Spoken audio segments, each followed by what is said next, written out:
technical difficulties you can see behind me. That's why we're a little late on the start. But in these rather balmy weather, hi there, we want to get going.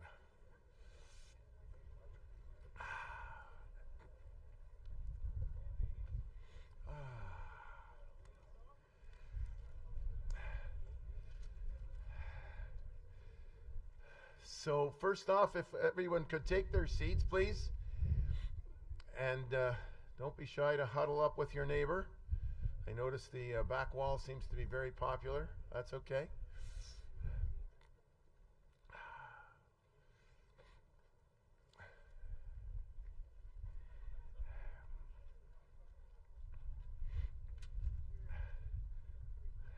Usual request to turn cell phones off, please. Les téléphones cellulaires, s'il vous plaît, si vous pouvez les fermer. Good morning. Bonjour. Dzień dobry. Shalom. I want to welcome you here today on behalf of the National Holocaust Monument Committee, and thank you for coming to share with us this poignant moment of remembrance. Remember the over 1 million people murdered at Auschwitz, predominantly Jews, but also many others, including the Roma and Polish and Soviet prisoners. It was 80 years ago today that Russian soldiers liberated the survivors. By your presence and your actions and being here today, you help the world to remember, and in these troubled times, to never forget. I want to introduce you to the President of the National Holocaust Monument Committee, Annette Wildgoose.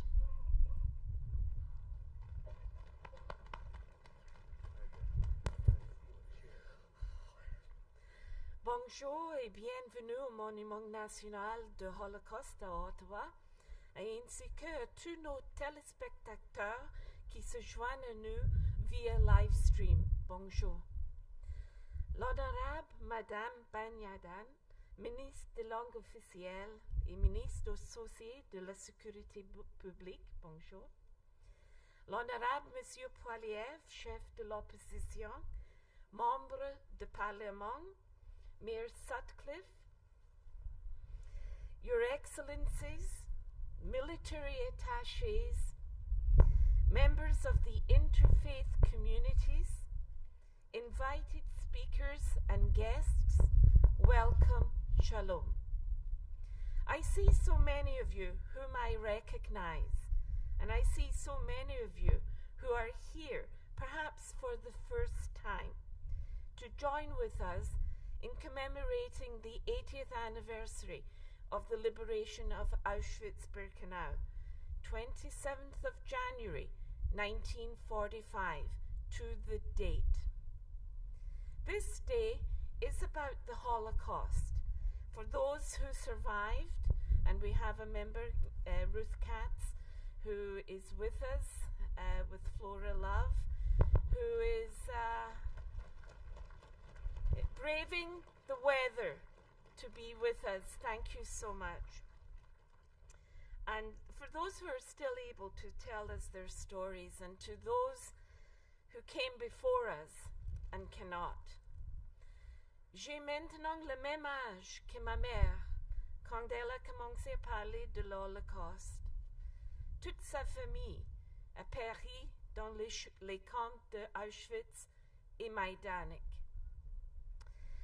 The National Holocaust Monument Committee is grateful for the assistance of all of our partners, and you know who you are, in the delivery of this commemoration today. The Embassy of Poland, through Ambassador Dzielski, has taken a central role in facilitating today's program. We thank you. I trust you will find today's commemoration both informative and moving. Merci.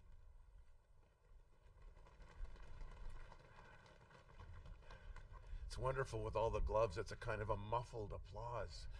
You know, it's just perfect. Thank you, Annette. It's my pleasure to invite the Honorable Rachel Ben-Dayan, Minister of Official Languages and Associate Minister of Public Safety to offer remarks. Welcome.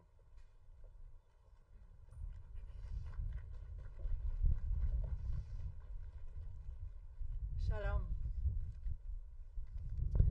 Ambassadors, rabbis, dignitaries, and all attendees. En ce jour de réflexion et de commémoration, j'ai l'honneur de me joindre à vous au nom du gouvernement du Canada et du Premier ministre qui est présentement en Pologne pour marquer ce jour solennel. Before going any further, I would like to acknowledge the ceasefire deal, which led to the return of hostages to Israel. We are thinking of them as they reunite with their loved ones, and of all the families still awaiting the remaining hostages in captivity. Our government continues to call for the safe return of all hostages and for those murdered.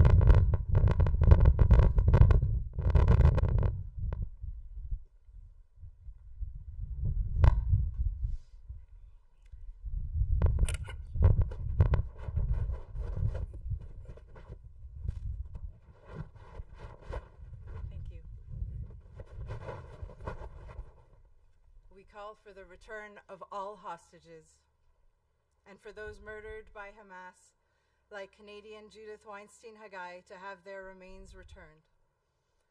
May their memories be for a blessing. Today is the 80th anniversary of the liberation of Auschwitz-Birkenau and the horrors that took place behind its barbed wire gates.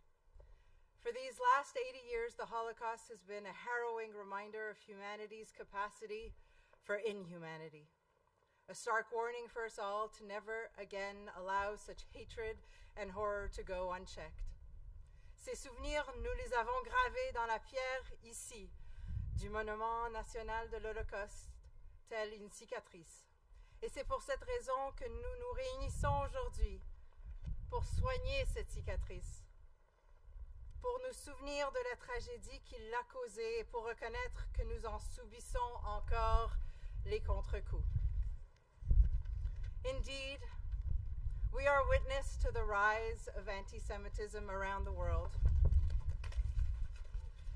From right here at home, too close to home for me, where only a few blocks away from where I live in Outremont, a Jewish elementary school was shot at not once, not twice, but 3 times. From Australia to Germany and to the United States, where we recently saw public figures riling up crowds with salutes associated with the Third Reich. On platforms large and small, we see the normalization of hate. We must fight back. That is why our government is committed to holding a national forum on combating anti-Semitism. Our goal is clear: to turn the tide against anti-Semitism and ensure that Jewish Canadians are safe. Safe in their synagogues, safe in their schools, safe in our businesses and in our neighborhoods. By convening all levels of government, including provincial justice and public safety officials, mayors and municipalities, law enforcement and stakeholders, we affirm that never again is real. Never again is now.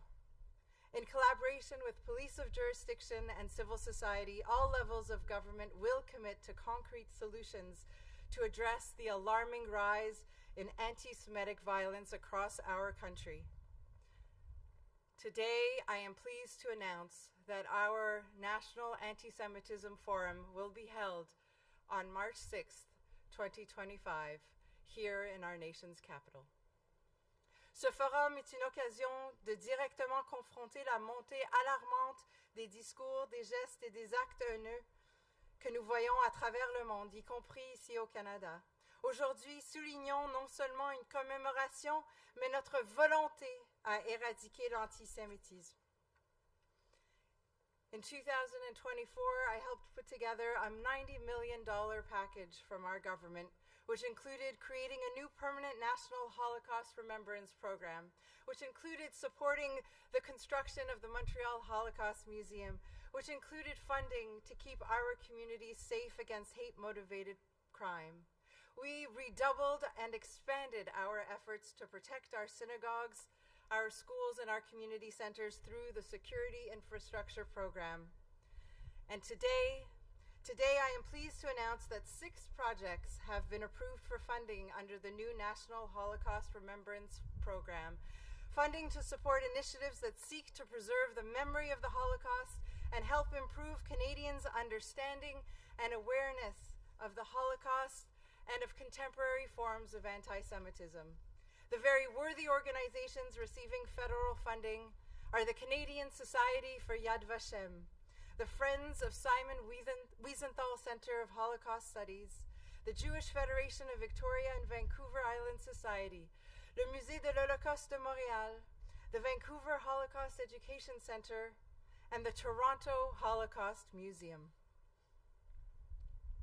I am sure that it is not lost on you that I am a very, very new minister, appointed at a very peculiar moment in politics for a very uncertain amount of time. It certainly isn't lost on me. Only days into my new role, I became aware of a conference to be held in Mississauga by Hizbut Tahrir, an organization I had never heard of before, but with a mandate I know all too well: the glorification of violence and the propagation of hate and anti-Semitism. Not in Canada, I said. Not knowing what, if anything, I could do, I began to hold meetings on the HUT and looking into the process of listing this and organizations like it. Not knowing what, if anything, would come of it, I wrote a letter condemning HUT in the strongest possible terms. A day after publishing that letter, 24 hours later, HUT announced that it was canceling their event. It was an important lesson for me, one that I promise you that I will not forget. The truth is, each and every single one of us has the power to effect positive change. Comme nous l'avons déjà déclaré à maintes reprises, la communauté juive n'est pas à mener seule le combat contre l'antisémitisme. En tant que Canadiens, nous devons faire front commun dans un esprit d'ouverture et de compréhension pour faire reculer la haine. I know that my time is coming to a close. I guess on a final note, I cannot help but notice that there are very, very few Holocaust survivors left to tell their stories, and we are so fortunate to have one here today with us. When I was a young girl, well, actually from the ages of 12 to 18, I was very, very involved with the B'nai B'rith Youth Organization, an organization that is youth-run and youth-led, and that taught me a lot about politics and about organizing. After my first successful merger and acquisition as president of the newly minted Eastern Canada region, I brought Holocaust survivors to come and speak to hundreds and hundreds of young people. After they recounted their stories, I went backstage to thank those Holocaust survivors for their moving recounting, and one of them came up to me and he said, with such an intensity in his eye that it almost made me scared, I need you to understand. The responsibility is on your generation. I will not be here. You know what happened. You can never forget, and you can never let the world forget. I need you to understand the responsibility is on you. I know that everyone here shares that responsibility. Today is not a day for partisanship, and I'm sure that my colleagues from other political parties would agree. We shoulder the weight of never forget. We carry the responsibility of never again, and we carry it together.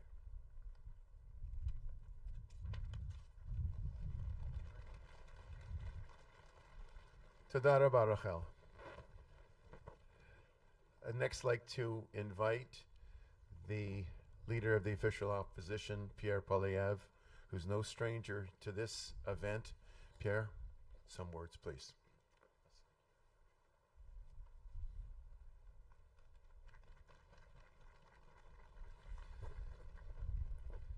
Shalom, Minister, Your Excellency, ambassadors, but most important of all, the precious Ruth Katz, Holocaust survivor, great resident of Ottawa, here today with her wonderful daughter, Flora Love, a friend of mine of over a quarter century.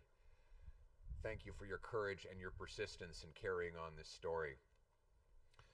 The 80th anniversary of the liberation of the prisoners in Auschwitz-Birkenau has a special and important meaning to me.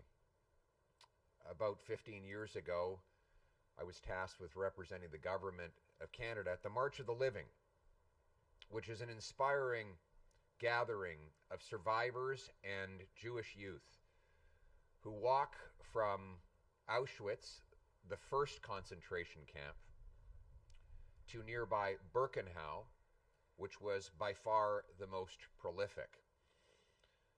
We walked arms locked. I was privileged to be with a survivor who was over 80 years old. And when we arrived at the gates of Birkenau, he stopped suddenly and he said, "That's where he stood." And he pointed into the air. He said, "When I was a little boy, I walked in here, and there was Dr. Mengele."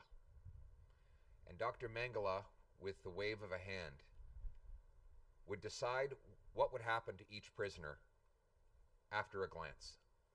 Would they go immediately to the gas chamber, or would they be enslaved to days or weeks more intensive labor? And for reasons he did not know, he was given a pass. That was the vivid nature of it.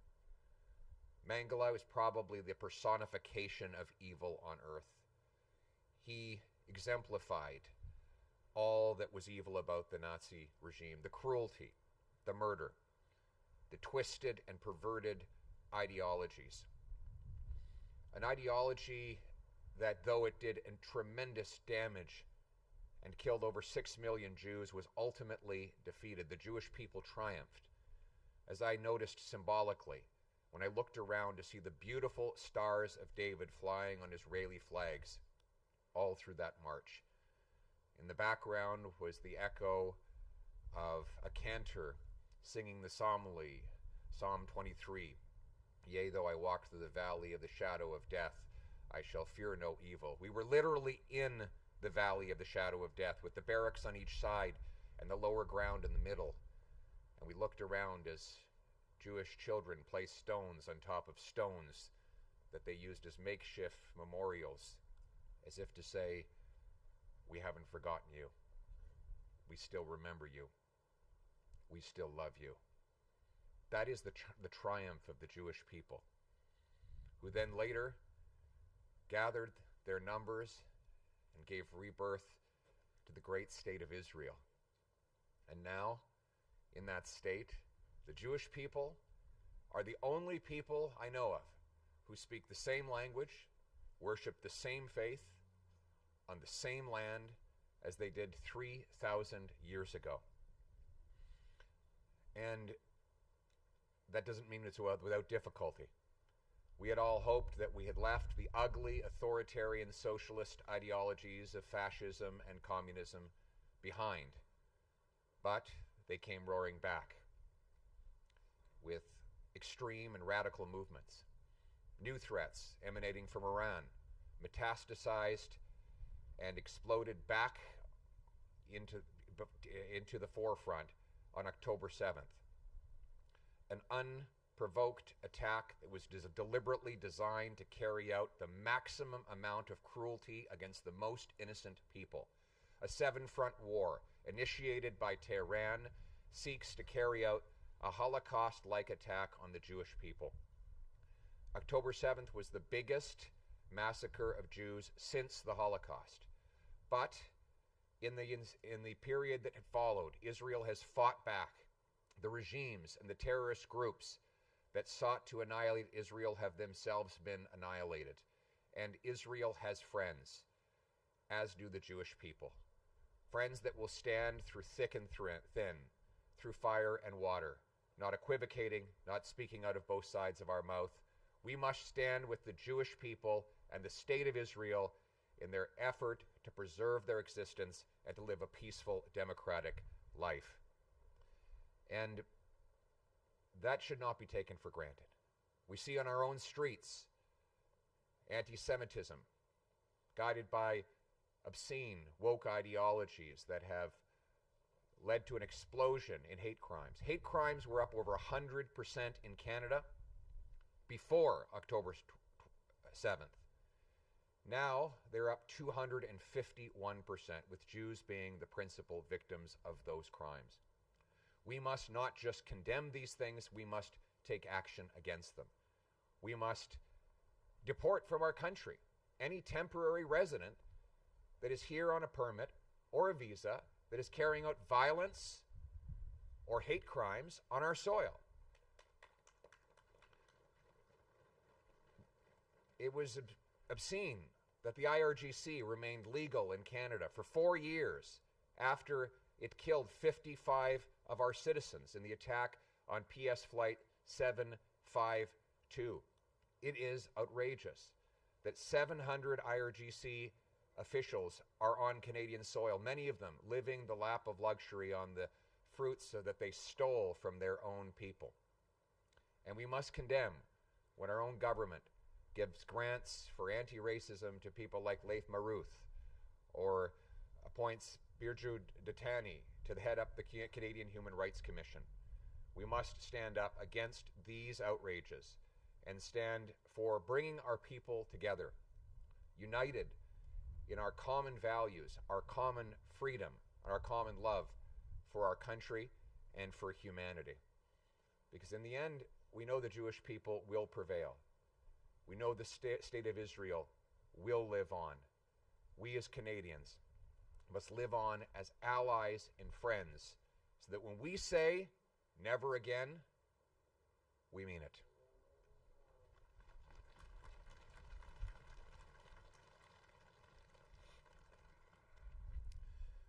Thank you so much. Toda raba. I'd invite the Israeli ambassador, Your Excellency, please come forward. Find your notes. Shalom.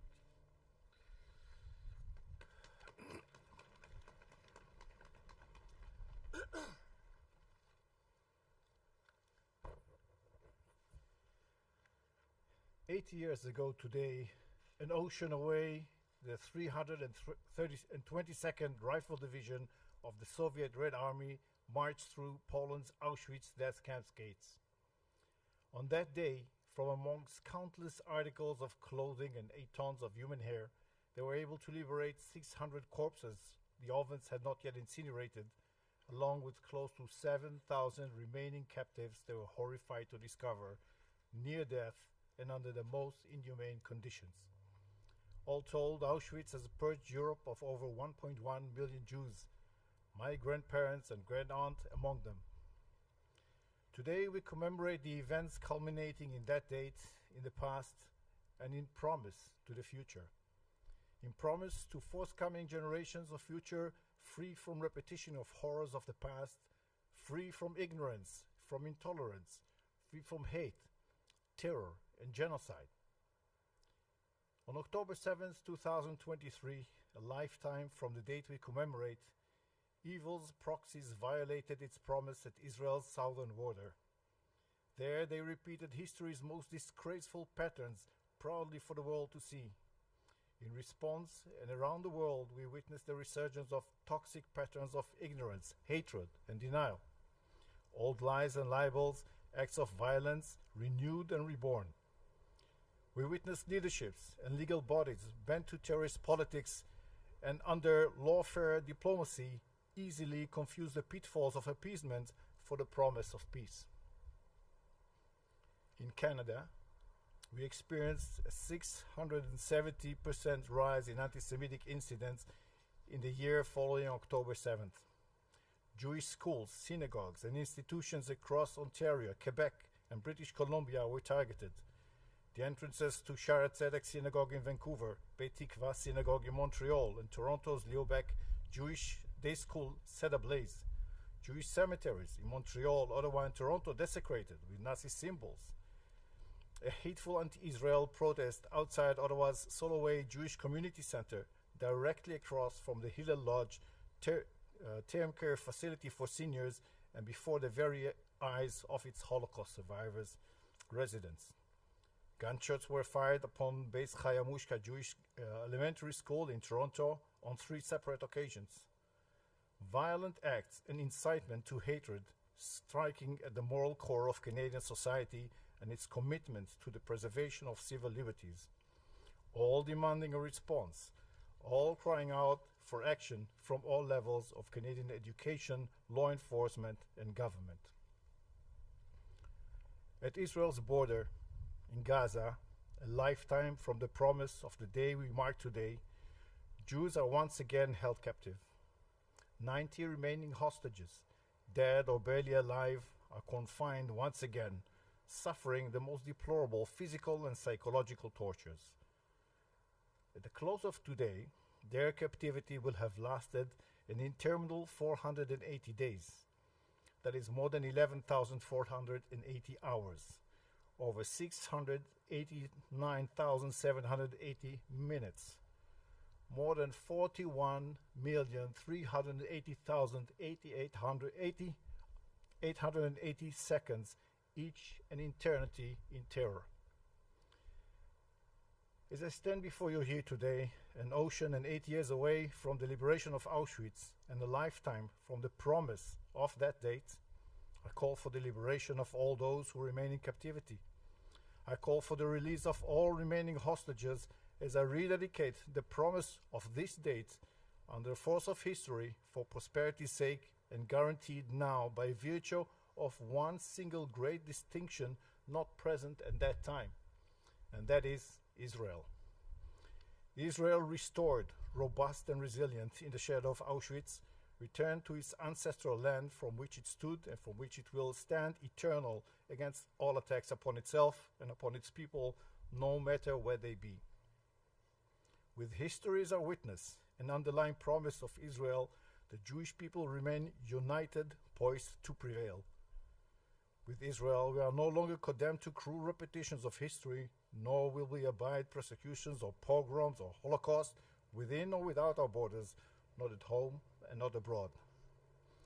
With Israel, the Jewish people are no longer, nor will ever again be, lambs for the slaughter.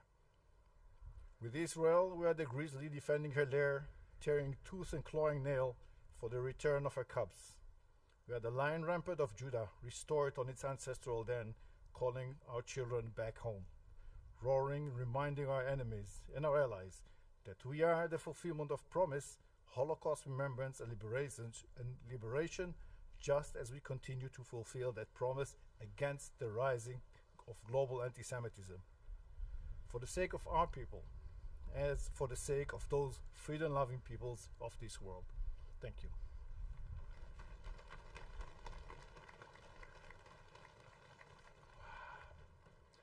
I'd like to invite Ambassador Zielski from the Republic of Poland to please come and give remarks. Dzień dobry.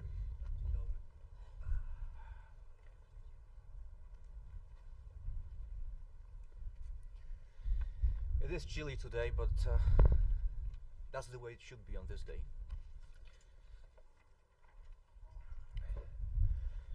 Survivor, minister, leader of the opposition, ambassadors, high commissioners, members of parliament, senators, leaders of civic organizations, members of the Jewish community, members of the Polish community, ladies and gentlemen. Let me start by expressing my deep gratitude to the Ottawa Holocaust Monument Committee for bringing us here together. My special thanks go to President Annette Wildgoose. Where is Annette? Oh, you're there, okay.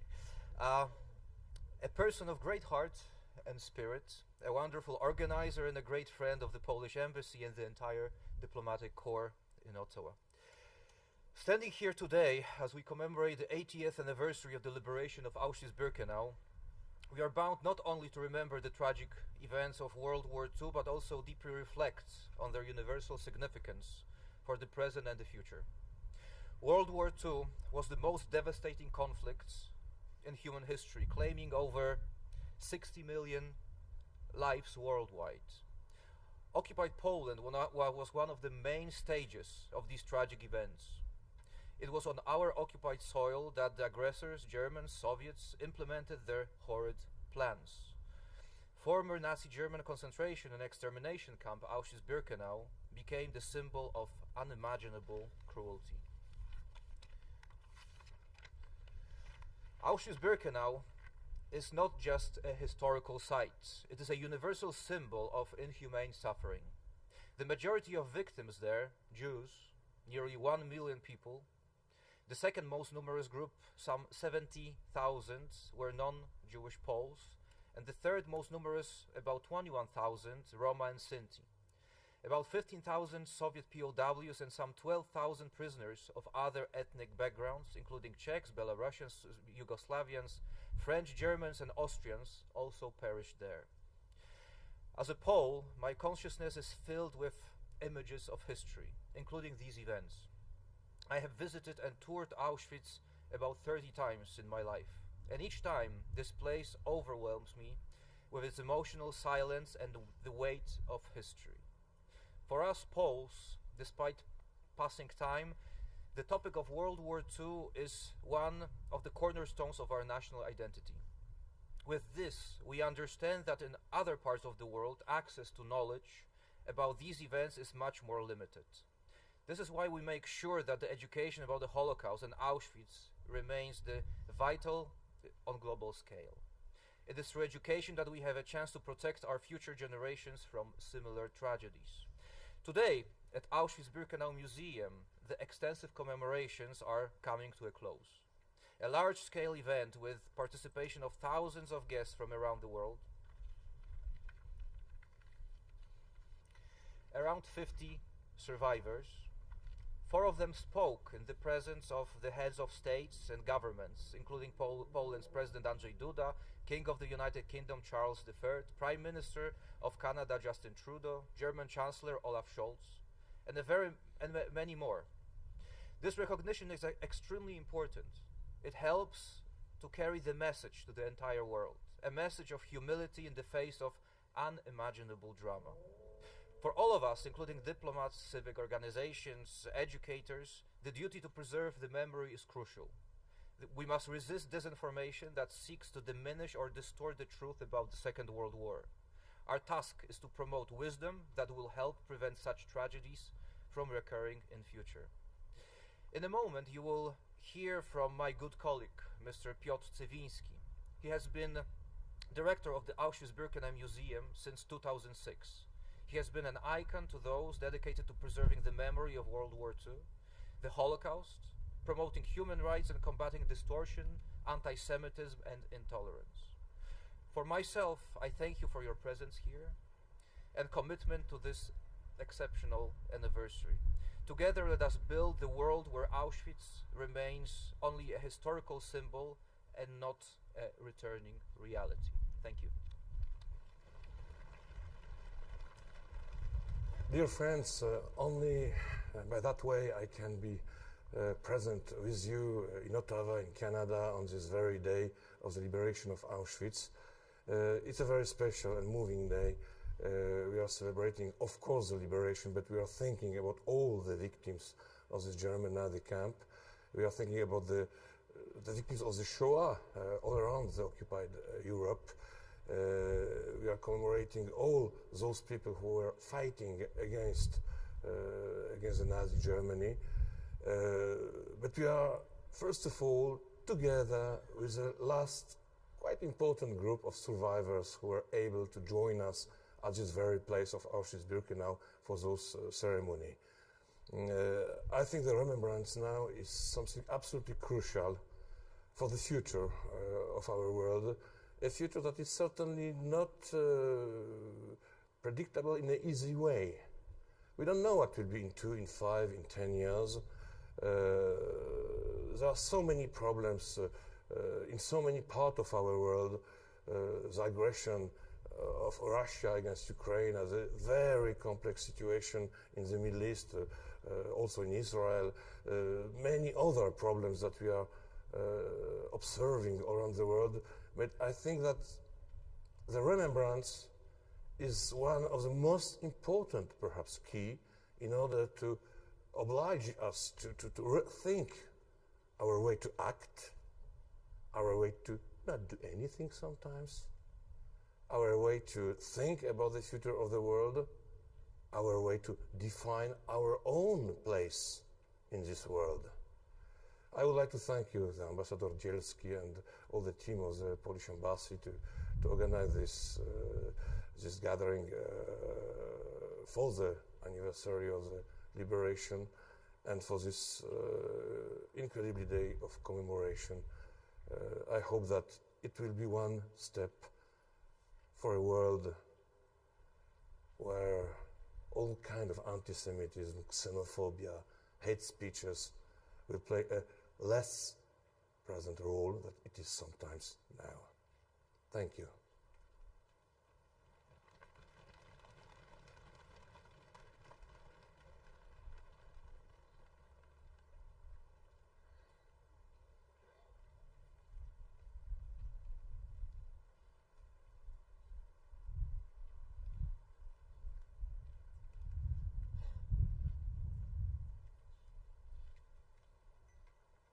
Allow me to first thank the National Holocaust Monument Committee for their invitation to speak on this very important and solemn occasion.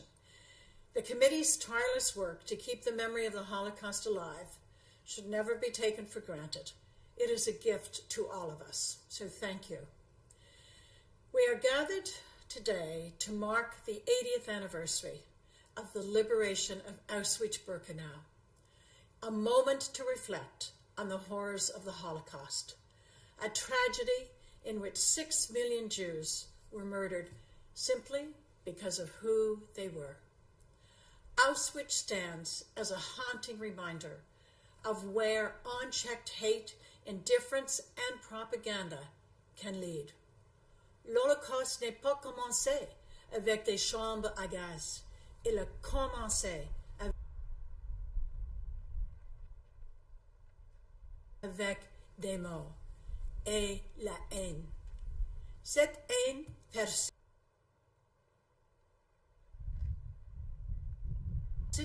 aujourd'hui, malheureusement, amplifiée par la puissance de l'Internet et la désinformation. Canada has yet always been a beacon of diversity and inclusivity, but the last year and a half has taught us that we are not immune to the rising tide of anti-Semitism. We see it on our streets, in our schools, and on our university campuses. That is why Holocaust and anti-Semitism education are more critical now than ever. The newly released Canadian Handbook on our working definition of anti-Semitism is therefore an important tool for all Canadians. It helps Canadians identify the anti-Semitic tropes and misinformation that still exists today, many of which echo the propaganda used during the Holocaust. By understanding how anti-Semitism manifests, we empower ourselves to challenge hate and foster a society rooted in dignity and respect. Today, as we honor the memory of the victims and the inspiration of the survivors, we must recognize that remembrance is not passive. It is a call to action. We must teach one another to identify the warning signs of hatred, resist intolerance in all of its forms, and uphold the true promise of never again.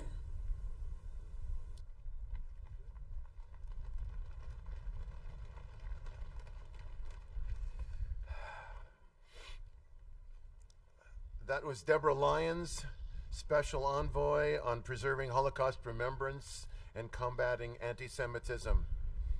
I'd like to invite Father Deacon Andrew Bennett, Program Director for Faith Communities at Cardis and Deacon in the Ukrainian Greek Catholic Church, to offer remarks.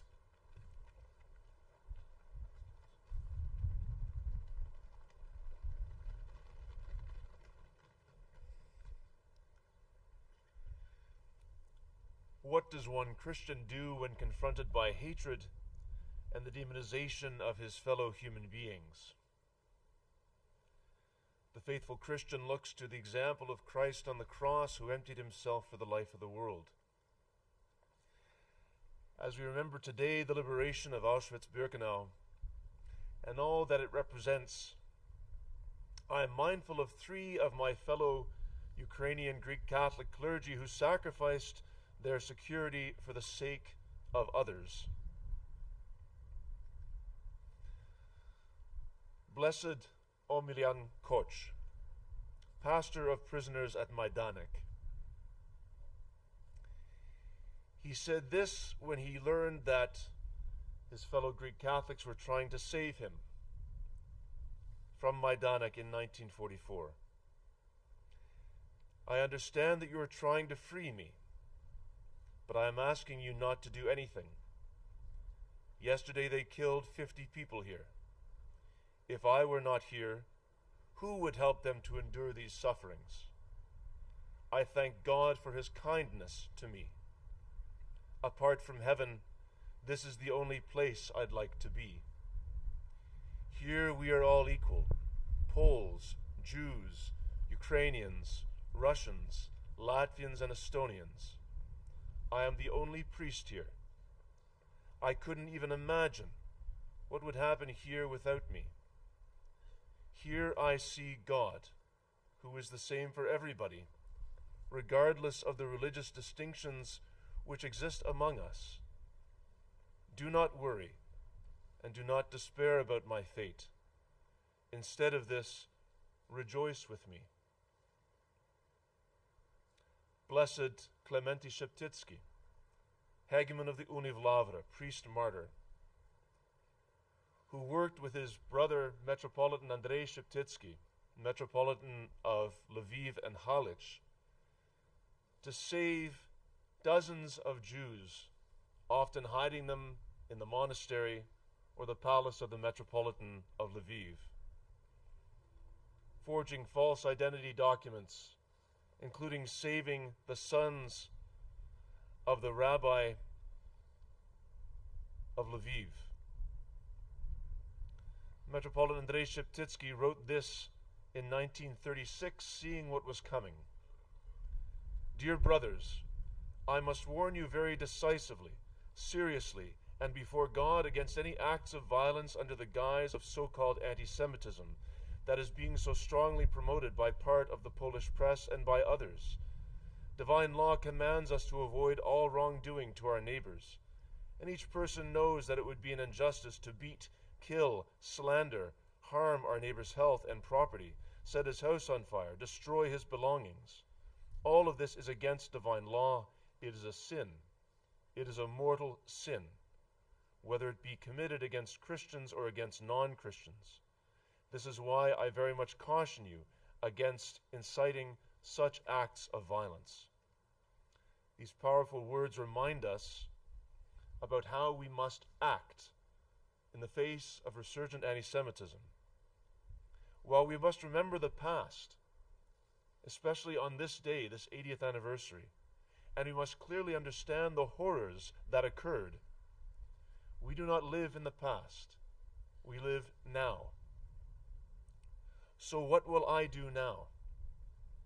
What will I do in the face of escalating hatred of Jews, Canadian Jews, my friends, my neighbors, my colleagues, my fellow students, my fellow citizens? I must act. I must speak out without equivocation about the grave violation of human dignity that anti-Semitism is. It is the abject failure to recognize the image and likeness of God in another person. As a Christian, as a Ukrainian Greek Catholic, I must be the Sheptitsky brothers now. I must be Omilian Koch. And through their inspiration and prayers, I will act. All of us will act without relenting. May their memory be everlasting.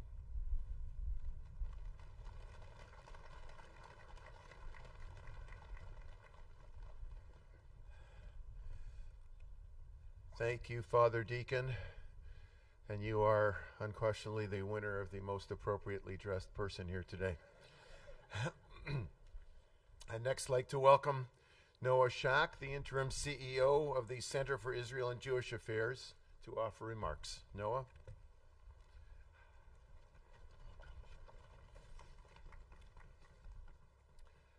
"80 years ago, Zalman Pila was liberated from Auschwitz, and Pola Weintraub was liberated from Bergen-Belsen.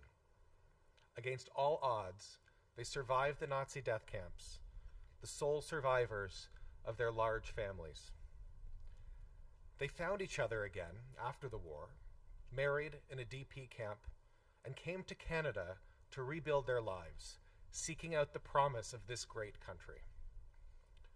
Zalman and Pola worked hard. Zalman sold fruit from his truck in Kensington Market in Toronto, and Pola shrewdly invested the earnings. Building family, building community, always ready to help a neighbor in need. They didn't just benefit from the promise of Canada, they contributed to it. Today, as we stand here together, I ask, what has become of the promise of Canada? What does the future of this country hold for Zalman and Pola's 17 great-grandchildren, some of whom are my own kids? Over the past 15 months, we've seen Jewish schools shot at, synagogues firebombed, violent mobs on our streets calling for the destruction of our people, calling for Jews to be sent back to Europe, terrorist flags waving proudly while Canadian flags are burned. Is this the future any of us wants for our children? We must remember that never again is an empty slogan if it is just about being regretful of the past. Never again is about our resolve to fight for a better present and, most importantly, for a better future. The story of Zalman and Pola is the story of one family, but it's the story of many Canadians. For never again to have any meaning, we must all draw on their spirit, roll up our sleeves, and urgently act to fight for the promise of this great country. Thank you.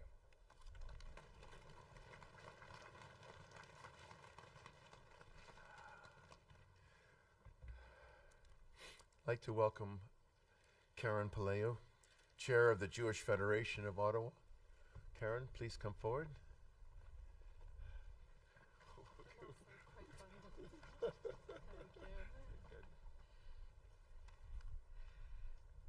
Good morning, bonjour, shalom. Nous sommes ici aujourd'hui pour la Journée internationale de commémoration de l'Holocauste. Nous marquons cette année le 80e anniversaire de la libération du camp de concentration et d'extermination d'Auschwitz-Birkenau. The Jewish Federation of Ottawa is privileged to partner with the National Holocaust Memorial Committee, and we thank the dignitaries, community members, and our youth for being here to participate in this solemn commemoration. We stand here together to honor the memory of the 6 million Jews and the millions of other victims who were murdered during the Holocaust. And we stand here today honoring the survivors. Unfortunately, Rose Katz had to leave because of the cold. I can't blame her. But we stand here honoring the survivors, recognizing their extraordinary strength and resilience over so many years. One of Federation's most impactful Holocaust-related programs is the March of the Living, an educational program for Jewish high school students from around the world.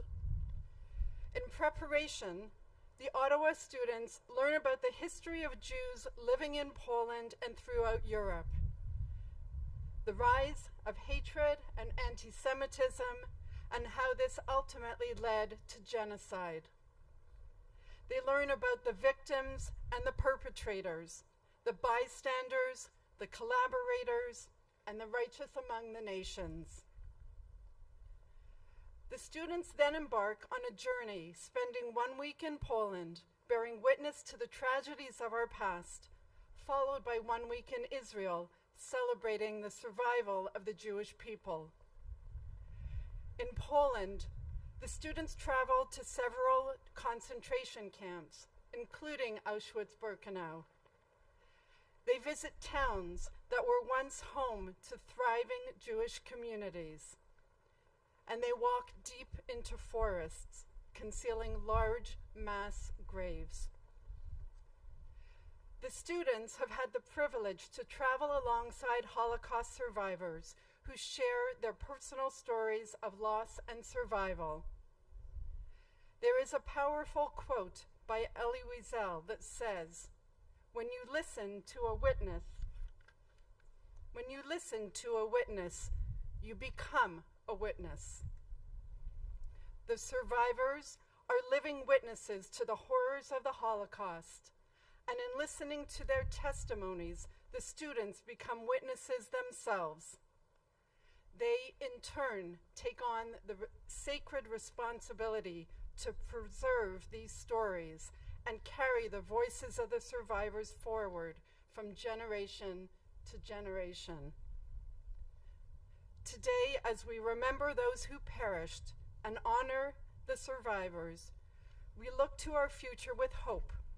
Hope that through Holocaust remembrance and education, our youth will become the strong voices, ensuring that humanity never forgets the atrocities of our pasts and working towards a more peaceful world for all. Thank you. Merci. Toda rabba.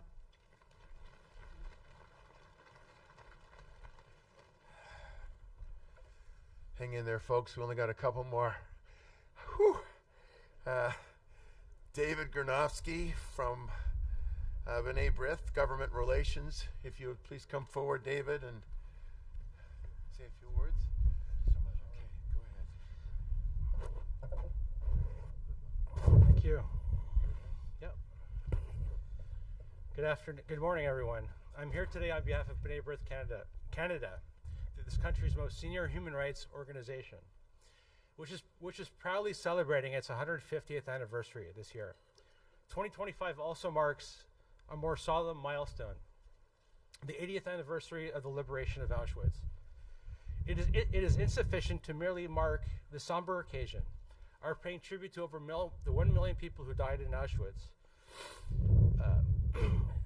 who perished there, must serve as an impetus for change. Il est inacceptable qu'à peine 80 ans après la libération des camps d'extermination nazis, notre pays soit inondé par une vague croissante d'antisémitisme. Our government must act now to return substance to the phrase never again. Those who preach hate must face consequences. Those who literally and metaphorically fly the flags of terrorists, yes, terrorists, must be held accountable. The government must also ban the display of the Nazi swastika, joining 18 other countries that have already done so. Près de 10 000 Canadiens ont signé l'appel de B'nai B'rith en faveur de l'interdiction de symboles honteux et haineux. Please add your voice by signing on to our website at bnaibrith.ca. Le Canada doit agir maintenant. Further, it is critical that the government fulfill its responsibility to ensure transparency with respect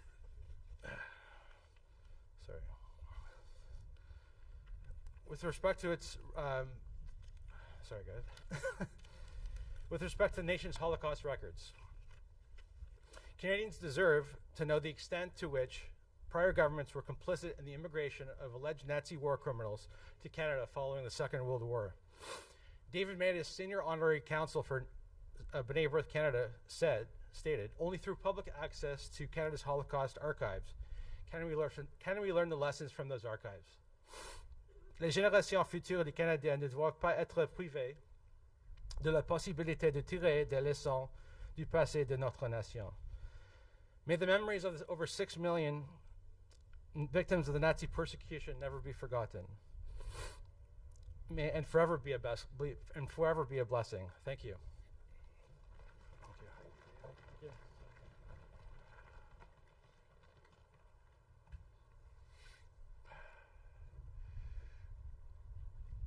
Cantor Green of Kehilat Beth Israel Synagogue will come forward to sing Oseh Shalom B'Merav, composed by Cantor Meir Finkelstein for his album Liberation, a choral symphony in 1995, the 50th anniversary of the liberation of Auschwitz. Cantor Green.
I'd now like to call upon 6 people to come forward to light candles, to be followed by Kaddish prayers by Rabbi Idan Sher.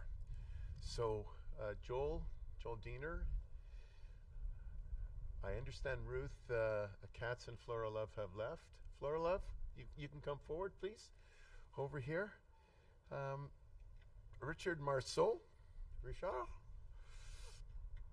my daughter Maja, Annette, and Henry Topaz. Please come forward.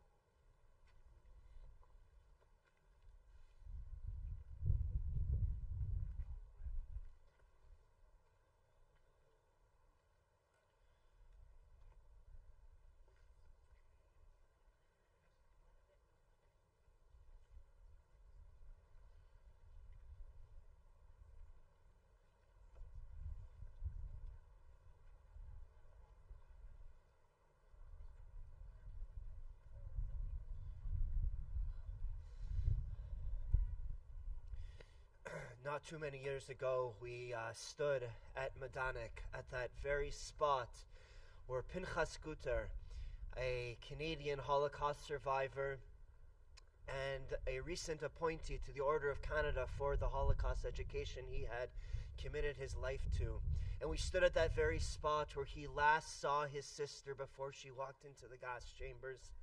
He never could remember the face of his sister after that moment, but forever he would remember her long golden braids. And we said Kaddish at that moment for Pinchas Guter's sister and for every single one of the victims of the genocidal Jew hatred that occurred 80 years ago. And we continue on to Israel. And as we continued on to Israel, we took comfort and strength knowing that the world had learned the lesson of never forget, and that when we would say Kaddish for the victims of a genocidal Jew hatred, it would be for those who far, far in the past. Imagine how heartbreaking, imagine how deeply unsettling it is that today, as we say Kaddish for victims of genocidal Jew hatred, it's not just for those in the past.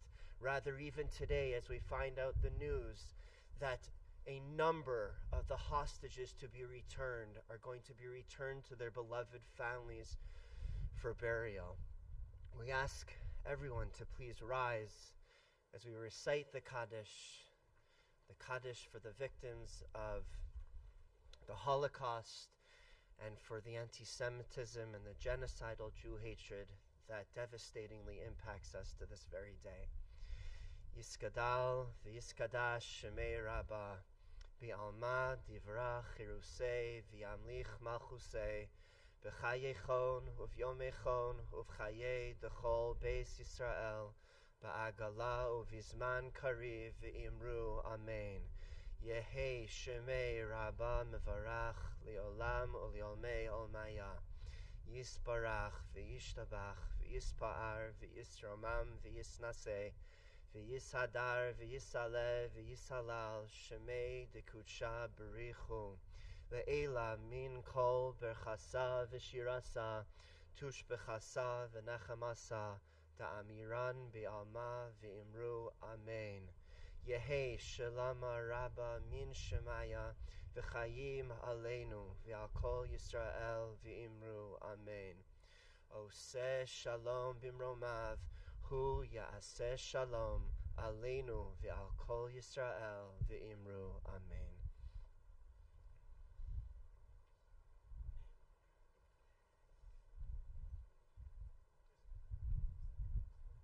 Please remain standing for Hatikva from Bergen-Belsen.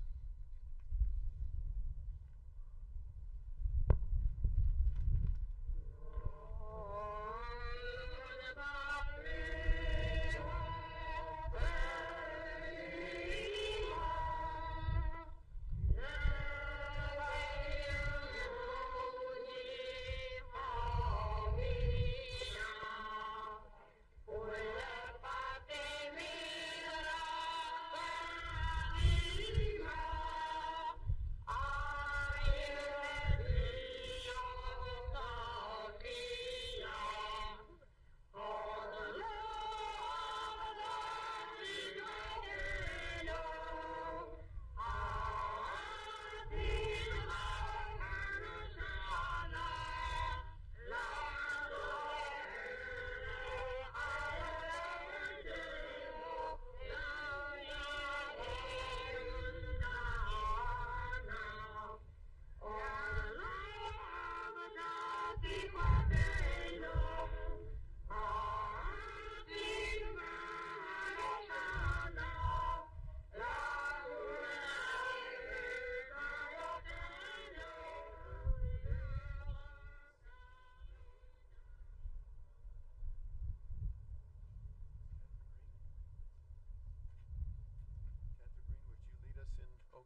thank you.